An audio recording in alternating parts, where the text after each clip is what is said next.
कभी सोचा है कि केमिस्ट्री में इन कंपाउंड्स के इतने अजीब और लंबे लंबे नाम आखिर आते कहाँ से हैं? आज हम इसी कोड को क्रैक करने वाले हैं।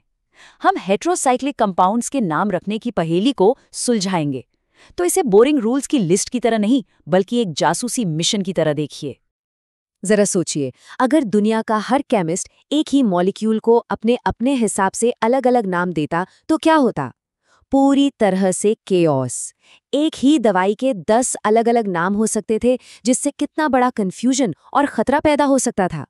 इसीलिए एक ऐसे सिस्टम की जरूरत पड़ी जो साफ हो, लॉजिकल हो और जिसे हर कोई फॉलो करे। ठीक है, तो चलिए अब सीधे मुद्दे पर आते हैं। सबसे पहले ये समझना जरूरी है कि हम असल में बात किस बारे में कर रहे हैं। तो ये हेटेरोसाइक्लिक यौगिक आखिर हैं क्या? बहुत सिंपल है। ये ऐसी रिंग वाली संरचनाएं हैं जिनमें कार्बन के साथ साथ कम से कम एक दूसरा एटम भी होता है, जैसे कि नाइट्रोजन, ऑक्सीजन या सल्फर। हाँ, इनके नाम सुनने में भले ही थोड़े मुश्किल लगें, पर असल में इनके पीछे एक बहुत ही सीधा सा लॉजिक है जो हमें मॉलिक्यूल के स्ट्रक्चर के बारे में सब कुछ बता देता है। चलिए, अब इस नाम वाले कोड को क्रैक करने के लिए अपने ज़रूरी औजार यानी कि डिकोडर कीज इकट्ठा करते हैं। ये वो बेसिक चीज़ें हैं जिनके बिना हम एक कदम भी आगे नहीं बढ़ सकते। ये उपसर्ग या प्रीफिक्स हमारे सबसे पहले और सबसे ज़रूरी सुराग हैं। ये हमें बताते हैं कि रिंग में कौन सा खास एटम मौजूद है।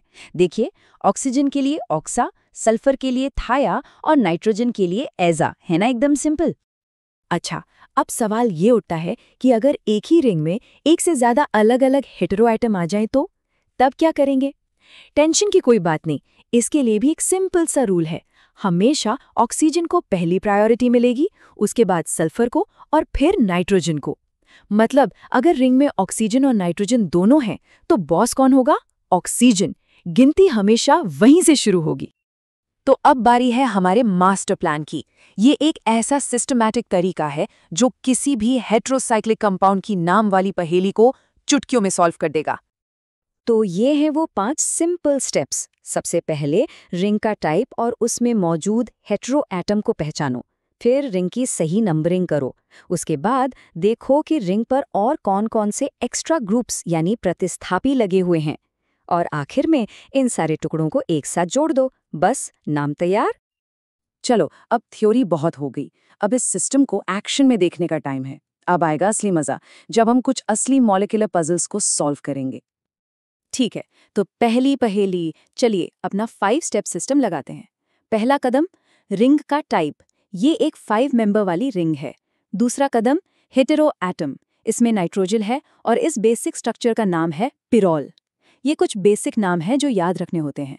तीसरा कदम, नंबरिंग नाइट्रोजन से शुरू होगी। चौथा कदम, दूसरे नंबर पर एक मिथाइल ग्रुप लगा है। और पांचवा कदम, सबको मिला दो और नाम बन गया 2 मिथाइल पिरोल।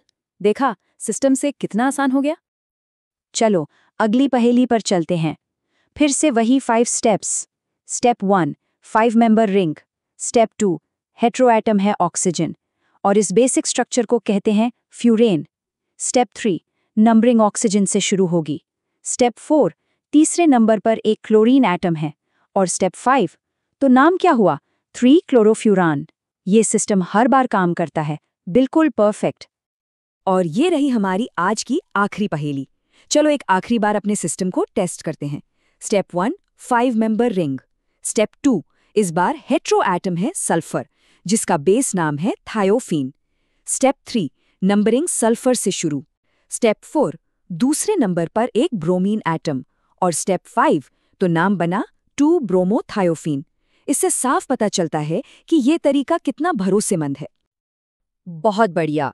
अब जब सिस्टम समझ आ गया है तो कुछ प्रो टिप्स हो जाएं। ये कुछ एक्सपर्ट शॉर्टकट और याद रखने के तरीके हैं जिससे इस कोड को क्रैक करने में और भी स्पीड और कॉन्फिडेंस आएगा। ये कुछ बहुत काम के टिप्स हैं। हमेशा 5 मेंबर रिंग्स से शुरू करना अच्छा होता है क्योंकि ये सबसे कॉमन है। NOS यानी नाइट्रोजन, ऑक्सीजन, सल्फर। इसे याद रखने से काफ़ी मदद मिलती है। और एक बात और, हमेशा पहले हेटेरो एटम ड्रॉ करें और फिर क्लॉकवाइज नंबरिंग करें। गलतियों के चांस ही खत्म।